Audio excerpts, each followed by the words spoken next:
Hi friends, good morning. This is Dr. Harinath Reddy teaching Indian Polity and Constitution. ఈరోజు మనం ఈ వీడియోలో అఖిల భారత సర్వీసుల గురించి చర్చించుకుందాం. అఖిల భారత సర్వీసులు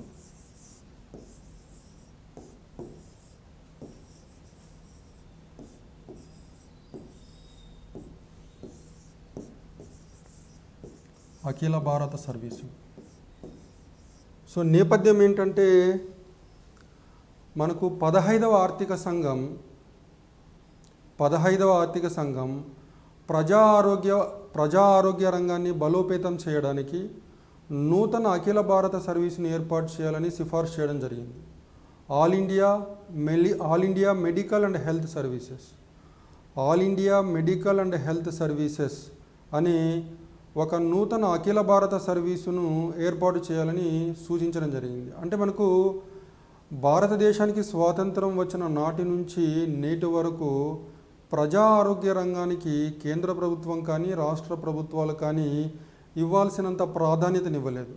సో మనకు కోవిడ్ పాండమిక్ వచ్చిన నేపథ్యంలో ఈ పాండమిక్ని హ్యాండిల్ చేయడానికి కావలసిన మౌలిక సదుపాయాలు, అంటే ప్రజా ఆరోగ్యానికి సంబంధించిన మౌలిక సదుపాయాలు ప్రత్యేకంగా మనకు ఉత్తరాది రాష్ట్రాల్లోనూ ఈశాన్య రాష్ట్రాల్లోనూ అలానే మనకు తూర్పున ఉన్న రాష్ట్రాల్లో ఈ ప్రజా ఆరోగ్య మౌలిక సదుపాయాలు చాలా స్వల్పంగా ఉన్నాయి. అలానే మనము వైద్య కళాశాలను చూసినట్లయితే దక్షిణాది రాష్ట్రాల్లో అలానే పశ్చిమాన ఉన్న రాష్ట్రాల్లో ఈ వైద్య కళాశాలలు ఎక్కువగా ఉండి 10 లక్షల జనాభాకు ఒక వైద్య కళాశాలను ఏర్పాటు చేయడం జరిగింది. కానీ మనకు ఉత్తరాది రాష్ట్రాల్లో ఈశాన్య రాష్ట్రాల్లో అలానే తూర్పున ఉన్న రాష్ట్రాల్లో ఈ వైద్య కళాశాలల అందుబాటు చాలా తక్కువగా ఉంది. అలాగే మనకు డాక్టర్స్ తగినంత మంది లభ్యతలో లేరన్నమాట. కాబట్టి ప్రజా ఆరోగ్య రంగాన్ని బలోపేతం చేయడానికి ఒక నూతన అఖిల భారత సర్వీసును ఏర్పాటు చేయాల్సిన అవసరం ఉందని 15వ ఆర్థిక సంఘం సిఫార్సు చేయడం జరిగింది. అలానే మనకు 2017లో జాతీయ విద్యా విధానాన్ని రూపొందించడానికి 2017లో జాతీయ విద్యా విధానం పైన ఏర్పాటు చేయబడిన TSR Subrahmanyam committee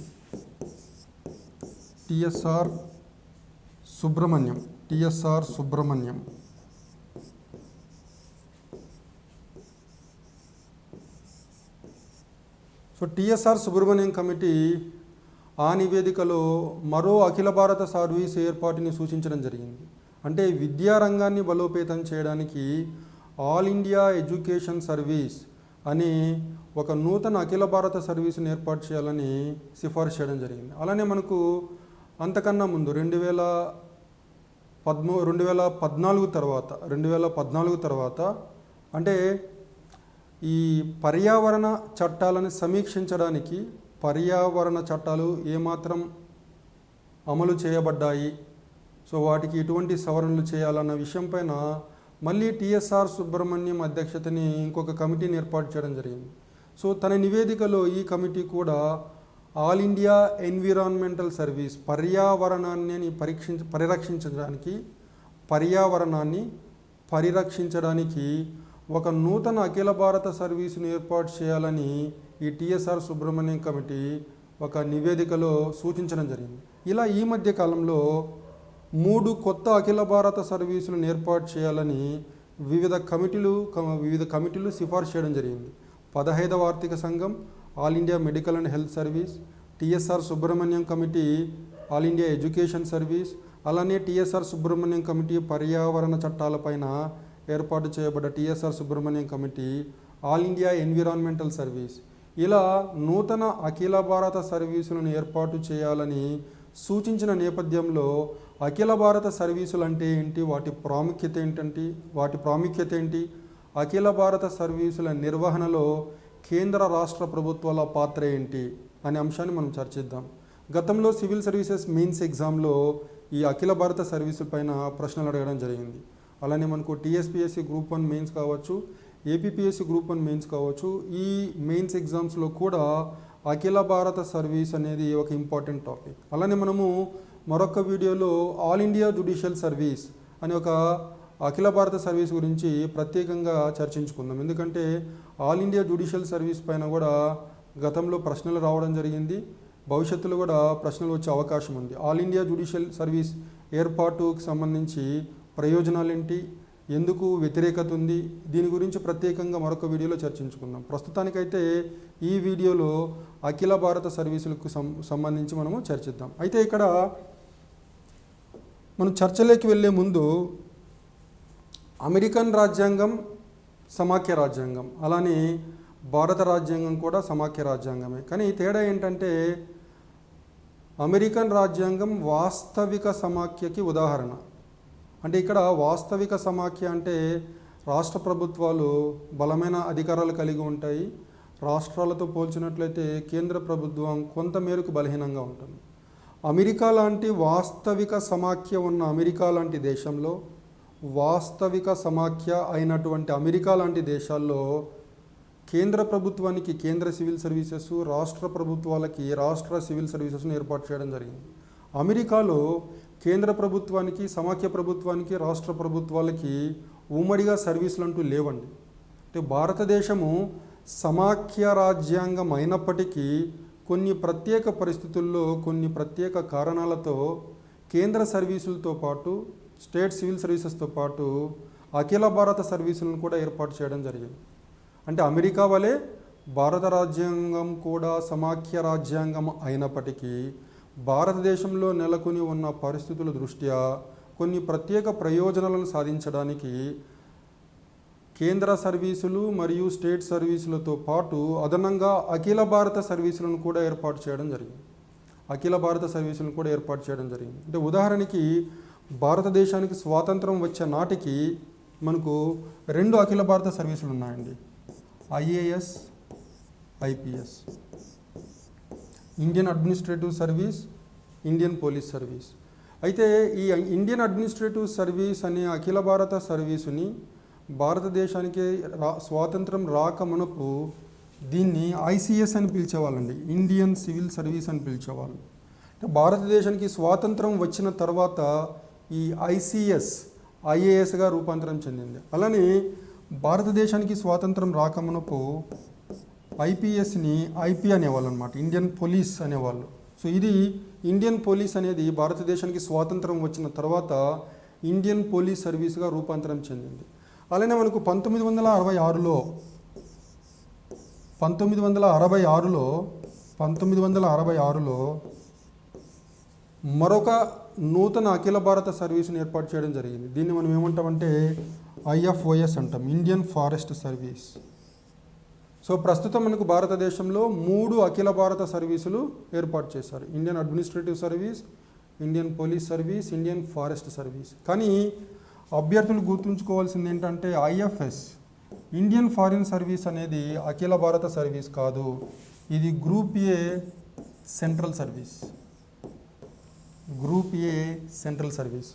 so Indian foreign service అనేది అఖిల భారత సర్వీస్ కాదు, ఇది గ్రూప్ ఏ సెంట్రల్ సర్వీస్ అని అభ్యర్థులు గుర్తుంచుకోవాలి. అలానే మనము నెక్స్ట్ ప్రశ్న ఏంటంటే అఖిల భారత సర్వీసులకి నిర్వచనం ఏంటి, అఖిల భారత సర్వీసులు అనగానేమి. నేను చెప్పాను అమెరికాలో అమెరికన్ రాజ్యాంగము సమాఖ్య రాజ్యాంగం అయినప్పటికీ అమెరికాలో కేంద్ర రాష్ట్ర ప్రభుత్వాలకి ఉమ్మడి సర్వీసులు లేవండి. కానీ భారతదేశంలో కేంద్ర రాష్ట్ర ప్రభుత్వాలకి ఉమ్మడిగా ఉన్న సర్వీసులు ఏమంటారంటే అఖిల భారత సర్వీసులు అంటారు. అంటే అఖిల భారత సర్వీసులు అంటే ఈ సర్వీసులు అటు కేంద్ర ప్రభుత్వానికి మరియు ఇటు రాష్ట్ర ప్రభుత్వాలకి తమ సేవలను అందిస్తాయి కాబట్టి వాటిని అఖిల భారత సర్వీసులు అన్నారు. అయితే అఖిల భారత సర్వీసుల యొక్క ప్రాముఖ్యత ఏంటి అంటే మనకు సర్దార్ వల్లభాయ్ పటేల్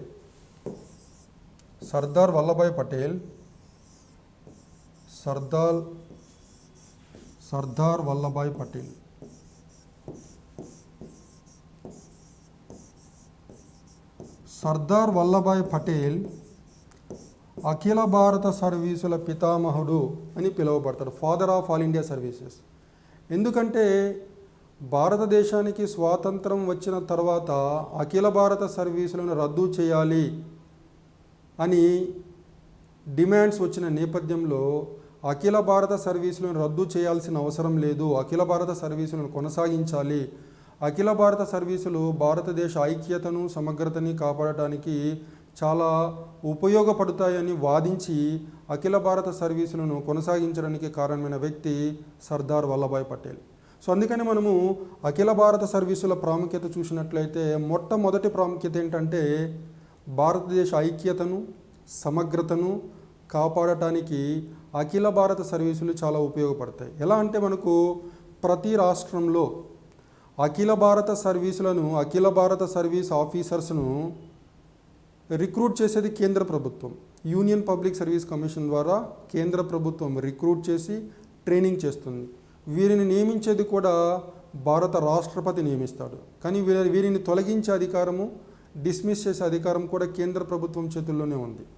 కానీ మైనర్ పెనాల్టీస్ అయిన సస్పెన్షన్ కావచ్చు, ట్రాన్స్ఫర్ కావచ్చు, ప్రమోషన్ ఇవ్వకుండా ఆపడం కావచ్చు, ఇవి రాష్ట్ర ప్రభుత్వ చేతుల్లో పెట్టడం జరిగింది. అంటే ఒక రకంగా అఖిల భారత సర్వీసుల నిర్వహణ బాధ్యత కేంద్ర ప్రభుత్వం చేతిలో ఉంది.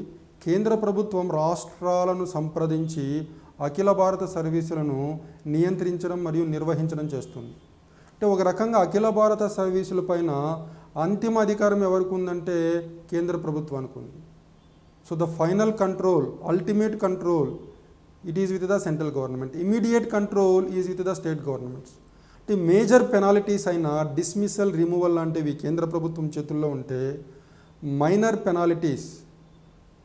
పెనాల్టీస్ అయిన suspension, transfer, with holding, promotion ఇవి రాష్ట్ర ప్రభుత్వ చేతుల్లో ఉన్నాయి. అంటే ఒక రకంగా అఖిల భారత సర్వీసుల పైన కేంద్ర ప్రభుత్వానికే ఎక్కువ అధికారాలు ఉన్నాయి. కాబట్టి అఖిల భారత సర్వీసు ఉద్యోగులను తొలగించే అధికారం కేంద్ర ప్రభుత్వానికి ఉంది. కాబట్టి అఖిల భారత సర్వీసు ఉద్యోగులు ఎక్కువగా కేంద్ర ప్రభుత్వానికి విధేయత కలిగి ఉంటారు. అలానే మనకు ప్రతి రాష్ట్రంలో అఖిల భారత సర్వీసు ఉద్యోగులను 2 రకాలుగా వర్గీకరిస్తారు, ఇన్సైడర్ అని, అవుట్ సైడర్ అని. అంటే ఒక రాష్ట్రంలో ఒక 100 మంది ఐఏఎస్లు ఉంటే 50 మంది ఆ రాష్ట్రానికి చెందినవారు, మరో 50 మంది ఆ రాష్ట్రానికి సంబంధం లేనివారు ఉంటారు. అంటే ఈ రాష్ట్రానికి సంబంధం లేని ఐఏఎస్ ఆఫీసర్లు ఒకవేళ ఆ రాష్ట్రంలో వేర్పాటువాద ఉద్యమాలు ప్రజ్వరిల్లినట్లయితే ఇటువంటి అంశాలని కేంద్ర ప్రభుత్వానికి నివేదిస్తారు. So all India service officers they act as eyes and ears of the union government. So ఈ రకంగా అఖిల భారత సర్వీసు ఉద్యోగులు తమ విధేయతను కేంద్ర ప్రభుత్వానికి విధేయంగా ఉంటూ వేర్పాటు ఉద్యమాల నేపథ్యంలో దేశ ఐక్యతకు సమగ్రతకు భంగం వాటిల్లినప్పుడు ఈ ఆల్ ఇండియా అఖిల భారత సర్వీసు ఉద్యోగులు కేంద్ర ప్రభుత్వానికి నివేదికలు పంపి తగిన సమయంలో చర్యలు తీసుకునే విధంగా వీరు సేవలు అందించడం జరుగుతుంది. సో ఈ విధంగా అఖిల భారత సర్వీసులు భారతదేశ ఐక్యతని సమగ్రతని కాపాడటానికి ఉపయోగపడుతుంది. ఇది ఒక ముఖ్య కారణం, ఇది ఒక ముఖ్య ప్రాముఖ్యత. రెండవ ప్రాముఖ్యత ఏంటంటే ఈ అఖిల భారత సర్వీసులకు చేసే ఎంపిక జాతీయ స్థాయిలో ఒక పోటీ పరీక్ష ద్వారా చేయడం వలన భారతదేశంలో ప్రతిభా పాటవాలు కలిగిన యువతని ఈ ఎగ్జామ్లో రిక్రూట్ చేసి వీరు రాష్ట్ర ప్రభుత్వాల్లో అన్ని కీలక పదవుల్ని వీరు నిర్వహించడం జరుగుతుంది. సో జాతీయ స్థాయిలో ఒక పోటీ పరీక్ష ద్వారా ప్రతిభా పాటవాలో ఉన్న వ్యక్తులను అఖిల భారత సర్వీసులకు ఎంపిక చేసి రాష్ట్రంలో పరిపాలనలో ప్రమాణాలను పెంచడానికి అఖిల భారత సర్వీసులు ఎంతగానో దోహదం చేస్తాయి.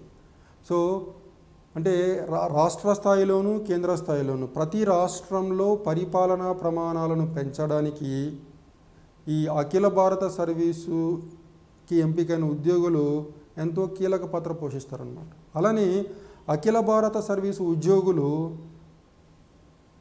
వారు స్టార్టింగ్లో ప్రారంభంలో క్షేత్రస్థాయిలో పనిచేయడం వల్ల ఆ తరువాత కేంద్ర ప్రభుత్వానికి డెప్యుటేషన్, టెన్యూర్ సిస్టమ్ అంటారు, టెన్యూర్ సిస్టమ్ కింద డెప్యుటేషన్ మీద కేంద్ర ప్రభుత్వానికి వెళ్ళి సర్వీసులు అందిస్తూ ఉంటారు. అయితే వీరికున్న అవగాహన, క్షేత్రస్థాయిలో ఉన్న వాస్తవ పరిస్థితులపైన వీరికున్న అవగాహన కేంద్ర ప్రభుత్వం విధాన రూపకల్పన చేసేటప్పుడు ఈ అనుభవం ఎంతగానో ఉపయోగపడుతుంది అనమాట. అంటే ప్రభుత్వ పరిపాలన అనేది వాస్తవ పరిస్థితులకు అద్దం పట్టేలాగా క్షేత్రస్థాయిలో ఉన్న సమస్యలను పరిష్కరించే విధంగా విధాన రూపకల్పన చేయడానికి ఈ అఖిల భారత సర్వీసు ఉద్యోగులు ఎంతో కీలక పాత్ర పోషిస్తారు. ఈ విధంగా మనకు అఖిల భారత సర్వీసుల యొక్క ప్రాముఖ్యత ఉంటుంది. తర్వాత మనకు అఖిల భారత సర్వీసుల ఏర్పాటుకు సంబంధించి మనకు భారత రాజ్యాంగంలో 312వ అధికరణ నూతన అఖిల భారత సర్వీసులను ఏ విధంగా ఏర్పాటు చేయాలి అనే అంశం గురించి చర్చిస్తుంది. భారత రాజ్యాంగంలో 312వ అధికరణ నూతన అఖిల భారత సర్వీసులను ఏర్పాటు చేసే విధానం గురించి చర్చిస్తుంది. నేను ఇందాక చెప్పినట్లు సాధారణంగా రాష్ట్ర ప్రభుత్వాలు కొత్త అఖిల భారత సర్వీసు ఏర్పాటుకు సుముఖంగా ఉండవండి, విముఖత చూపుతాయి. ఎందుకంటే అఖిల భారత సర్వీసు ఉద్యోగులపైన పూర్తి స్థాయిలో నియంత్రణ రాష్ట్ర ప్రభుత్వం చేతిలో ఉండదు. సాధారణంగా వీళ్ళు అంటే రాష్ట్ర ప్రభుత్వం అఖిల భారత సర్వీసు ఉద్యోగులని చట్టవిరుద్ధమైన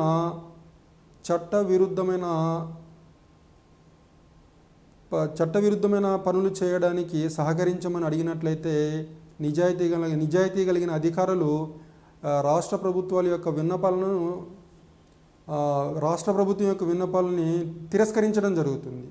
ఎందుకంటే వీరిని తొలగించే అధికారము కేవలం కేంద్ర ప్రభుత్వం చేతిలోనే ఉంది. కాబట్టి కనీసం కొద్దిమంది నిజాయితీ అధికారులైనా కూడా నిర్భయంగా వారు నిజాయితీగా పనిచేయడానికి ఈ అఖిల భారత సర్వీసు నిబంధనలు సహకరిస్తాయన్నమాట.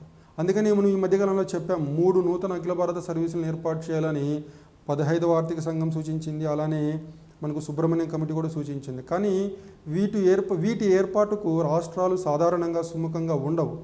ఎందుకు ఉండవంటే వీటి మీద పూర్తి స్థాయిలో రాష్ట్ర ప్రభుత్వాలకి నియంత్రణ ఉండదు. కాబట్టి నూతన అఖిల భారత సర్వీసులు ఏర్పాటు చేయడానికి రాష్ట్రాలు సుముఖత చూపవు.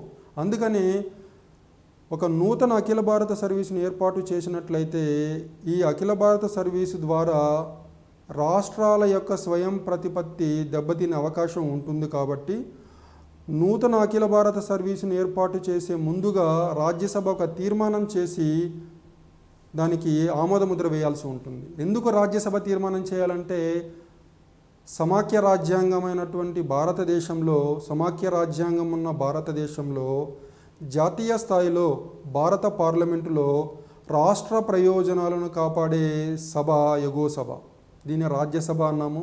రాష్ట్ర ప్రయోజనాలను కాపాడుతుంది కాబట్టే దీన్ని రాష్ట్రాల మండలి అని అంటాం. అంటే రాష్ట్రాలకు ప్రాతినిధ్యం ఉన్న ఎగువ సభకు ఒక తీర్మానం చేసి సభకు హాజరై ఓటింగ్లో పాల్గొన్న వారిలో 2/3 వంతు నూతన అఖిల భారత సర్వీసుని ఏర్పాటు చేయాలి జాతీయ విశాల ప్రయోజనాల దృష్ట్యా అని ఒక తీర్మానం చేసినట్లయితే తదనంతరం భారత పార్లమెంటు ఒక సాధారణ చట్టం చేసి నూతన అఖిల భారత సర్వీసుని ఏర్పాటు చేయవచ్చు. సో ఇక్కడ అభ్యర్థులు గుర్తుంచుకోవాల్సిన ఒక ముఖ్యమైన అంశం ఏంటంటే నూతన అఖిల భారత సర్వీసులను ఏర్పాటు చేయాలంటే రాజ్యసభకు ప్రత్యేక అధికారాలు ఉన్నాయి.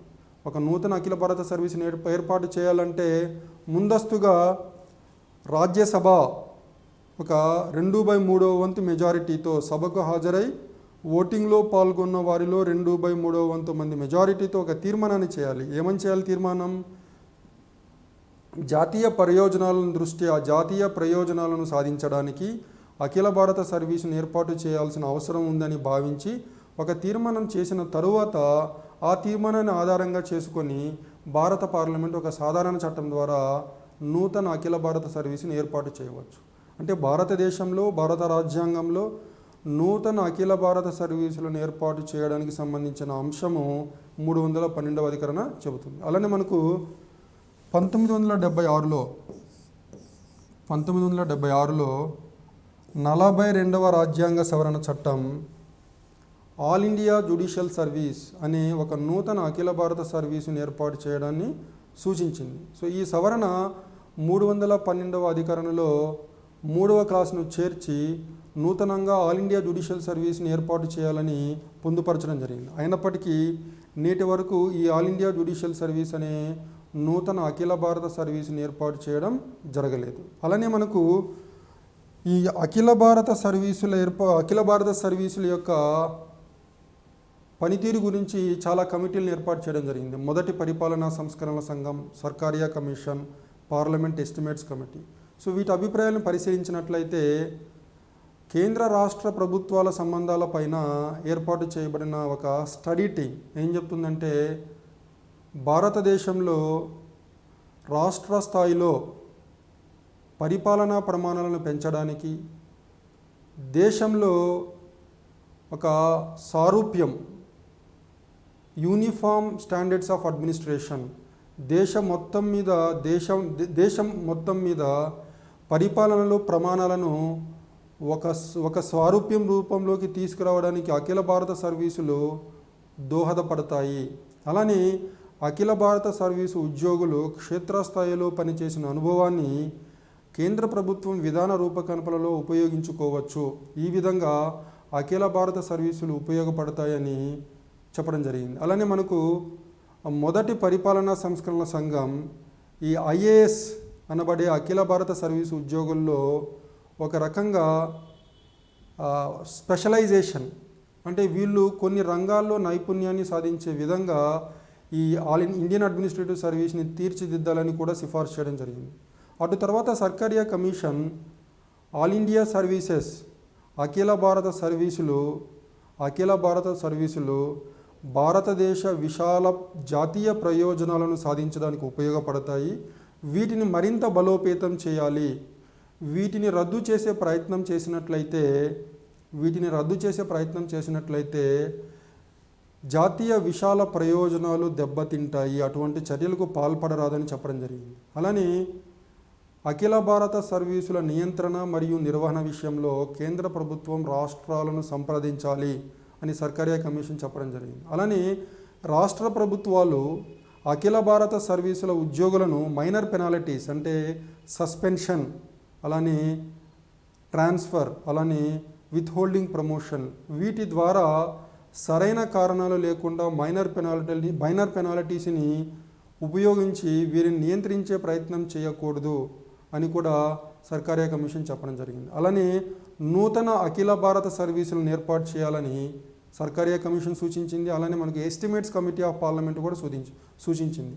అంటే ఎస్టిమేట్స్ కమిటీ ఆఫ్ పార్లమెంట్ 3 నూతన అఖిల భారత సర్వీసులను ఏర్పాటు చేయాలని సూచించింది. ఒకటి all India service of engineers, all India education service, all India medical and health service.